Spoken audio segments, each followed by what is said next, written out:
कृष्णाय वासुदेवाय हरये परमात्मने प्रणतः क्लेशनाशाय गोविन्दाय नमो नमः। আজ সফলা একাদশী মাহাত্ম্য শ্রবণ করব। পৌষ মাসের কৃষ্ণপক্ষের একাদশীর নাম সফলা। ব্রহ্মাণ্ড পুরাণে যুধিষ্ঠির শ্রীকৃষ্ণ সংবাদে এই তিথির মাহাত্ম্য বর্ণিত হয়েছে। যুধিষ্ঠির বললেন, হে প্রভু, পৌষ মাসের কৃষ্ণপক্ষে একাদশীর নাম, বিধি, পূজ্য দেবতা সম্পর্কে আমার কৌতূহল নিবারণ করুন। শ্রীকৃষ্ণ বললেন, হে মহারাজ, আপনার প্রতি স্নেহবশত এই ব্রত কথা বিশেষ বলছি।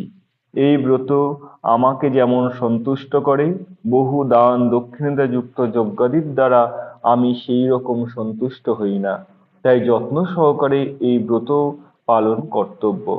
পৌষ মাসের কৃষ্ণপক্ষের একাদশীর নাম সফলা। নাগদের মধ্যে যেমন শেষনাগ, পক্ষীদের মধ্যে গরুড়, মানুষের মধ্যে ব্রাহ্মণ, দেবতাদের মধ্যে নারায়ণ সর্বশ্রেষ্ঠ, তেমনি সকল ব্রতের মধ্যে একাদশী সর্বশ্রেষ্ঠ। হে রাজন, এই ব্রত পালনকারী আমার অত্যন্ত প্রিয়। তাদের এই জগতের ধন লাভ, পরজগতে মুক্তি লাভ হয়। হাজার হাজার বছর তপস্যায় যেই ফল লাভ হয় না, একমাত্র সফলা একাদশীতে রাত্রি জাগরণের ফলে তা অনায়াসে প্রাপ্ত হওয়া যায়। মহিষ্মত নামে এক রাজা প্রসিদ্ধ চম্পাবতী নগরে বাস করতেন। রাজার 4 জন পুত্র ছিল, কিন্তু তার জ্যেষ্ঠ পুত্র লুম্ভক সর্বদা পরস্ত্রী কামন, মদ্যপান প্রভৃতি অসৎ কার্যে রত ছিল। সে সর্বক্ষণ ব্রাহ্মণ, বৈষ্ণব ও দেবতাদের নিন্দা করত। পুত্রের এই আচরণে ক্ষুব্ধ হয়ে রাজা তাকে রাজ্য থেকে বার করে দিলেন। স্ত্রী, পুত্র, পিতামাতা, আত্মীয় স্বজন পরিত্যক্ত হয়ে সে এক গভীর বনে প্রবেশ করল। সেখানে কখনো জীব হত্যা, আবার কখনো চুরি করে জীবন ধারণ করতে লাগলো। কিছুদিন পরে সে একদিন নগরের প্রহরীদের কাছে ধরা পড়ল, কিন্তু রাজপুত্র বললে সে অপরাধ থেকে মুক্ত পেল। পুনরায় সে বনে গিয়ে জীব হত্যা, ফলমূল আহার করে জীবন ধারণ করতে লাগলো। ওই বনে বহু বছরের পুরাতন একটি বিশাল অশ্বত্থ বৃক্ষ ছিল। সেখানে ভগবান শ্রী বাসুদেব বিরাজমান বলে বৃক্ষটি দেবত্ব প্রাপ্ত হয়েছে। সেই বৃক্ষতলে পাপ বুদ্ধি লুব্ধক বাস করত।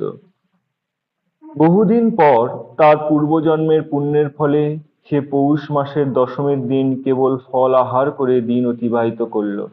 কিন্তু রাত্রিতে অসহ্য শীতের প্রকোপে সে মৃতপ্রায় হয়ে রাত্রি যাপন করল।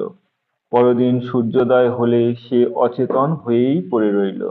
দুপুরের দিকে তার চেতন ফিরল। ক্ষুধা নিবারণের জন্য সে অতি কষ্টে কিছু ফল সংগ্রহ করল।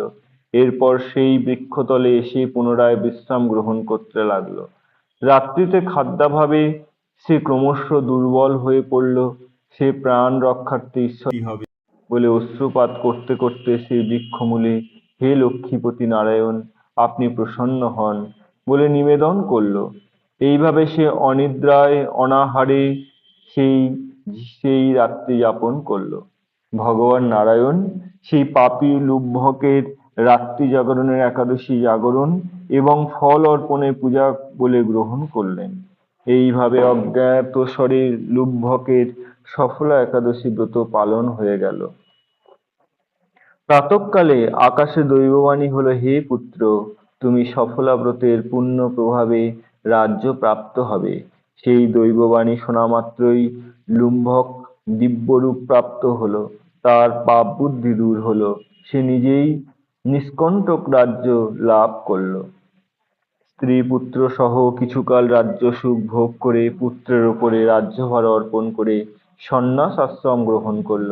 অবশেষে মৃত্যুকালে সে অশোক অভয় ভগবানের কাছে ফিরে গেল। হে মহারাজ, এইভাবে সফলা একাদশী যিনি পালন করেন তিনি জাগতিক সুখ ও পরে মুক্তি লাভ করেন। এই ব্রত যারা শ্রদ্ধাশীল তাহারাই ধন্য, তাহাদের জন্ম সার্থক, এতে কোনো সন্দেহ নেই। এই ব্রত পাঠ ও শ্রবণে রাজসূয় যজ্ঞের ফল লাভ হয়। রাধা।